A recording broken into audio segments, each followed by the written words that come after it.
YaYa Mayweather appeared to have it all. A last name that echoes louder than the lives of most people, luxury that most people would never experience.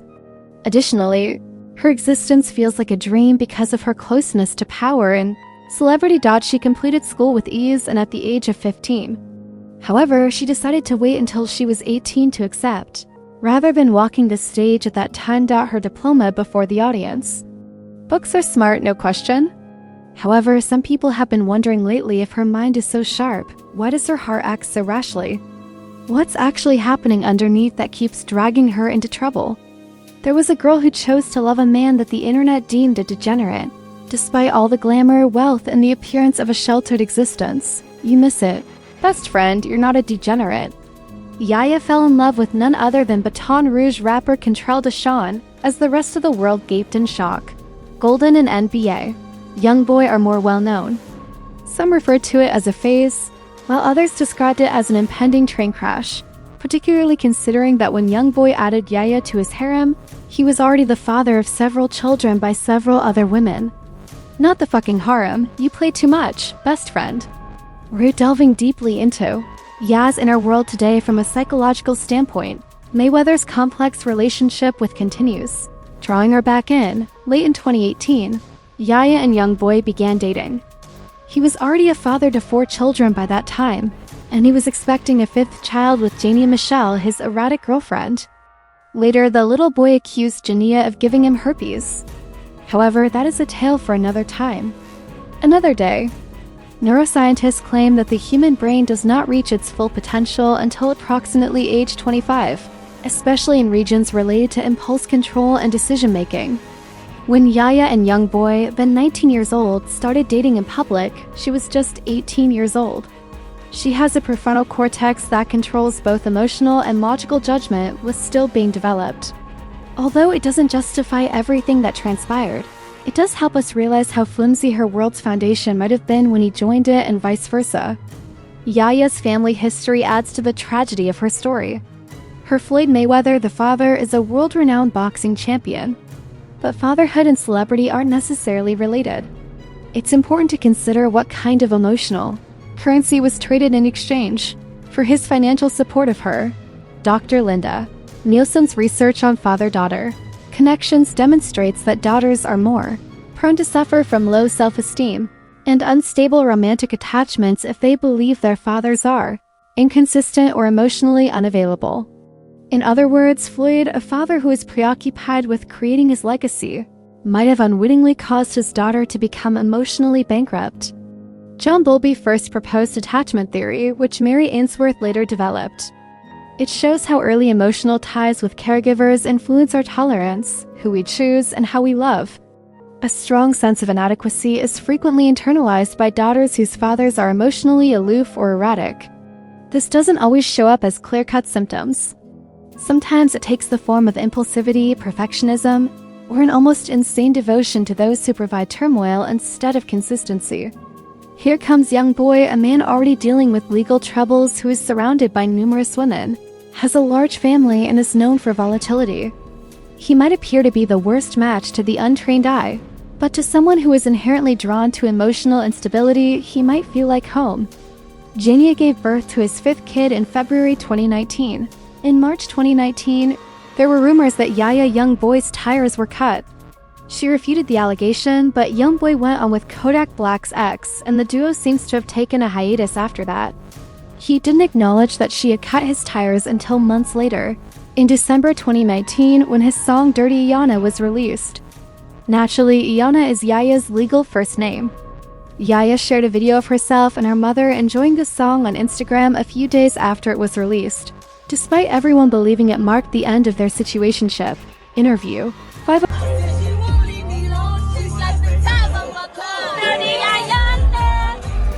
In the comments, YoungBoy and YaYa even exchanged messages, with YoungBoy adding, "I'm laughing so hard. I cherish you." "LO, love you more, baby," was YaYa's response. Why is it so toxic? Then, February 2020 arrived. Cecilia, another potential love interest of YoungBoy's, got into an argument with YaYa. Before long, the headlines changed. From mud pictures to paparazzi photos. Black Jesus, fix it. YaYa was taken into custody in April 2020 after she hurt Latra Jacobs with a knife after a fight at the rapper's Houston residence.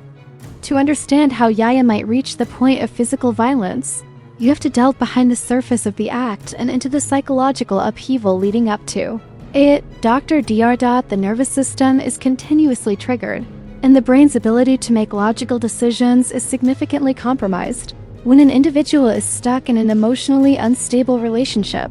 According to Judith Lewis Herman, author of Trauma and Recovery, YaYa may have internalized the idea that she had to struggle for her position in his life, much like many young women stuck in this pattern, that she would become another ex if she didn't demonstrate her loyalty or defend herself. Another footnote, another girl he abandoned in front of the world.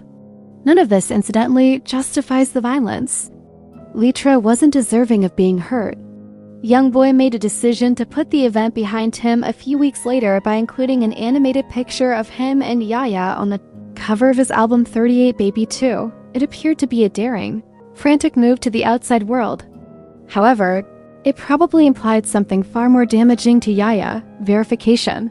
He picked her up after the altercation and the arrest. Furthermore, this type of reinforcement buries someone deeper in trauma-based relationships rather than merely drawing them back in.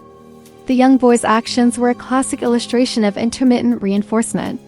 In his book, The Body Keeps the Score, Dr. Bessel van der Kolk describes how dysfunctional relationships and erratic incentives, such as abrupt following the assault, gifts, public acclaim, or affection reinforce the trauma bond and promote emotional reliance. It's the same idea that keeps casino slot machine addicts hooked. You never know when you'll hit, but when you do, the rush is so intense that it helps you forget about the losses.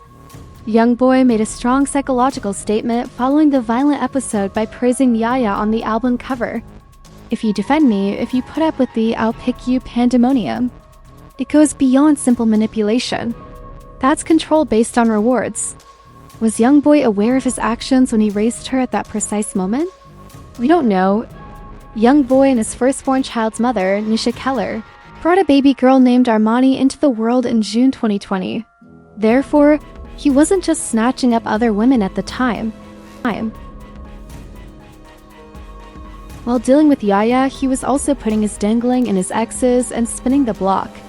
YoungBoy posted a picture of himself in bed with an unnamed woman a month after he had welcomed his new baby. YaYa disappeared from Instagram shortly after the image went viral. However, she resurfaced a few weeks later wearing shoes that were stamped with the phrase, "Never broke again." Less than subtle reference to the VAMB acronym of a rapper. He was imprisoned on weapons charges in September 2020, but before he was sent to the slammer, he naturally sowed a few seeds. A woman named Dre Simone gave birth to a girl in November 2020.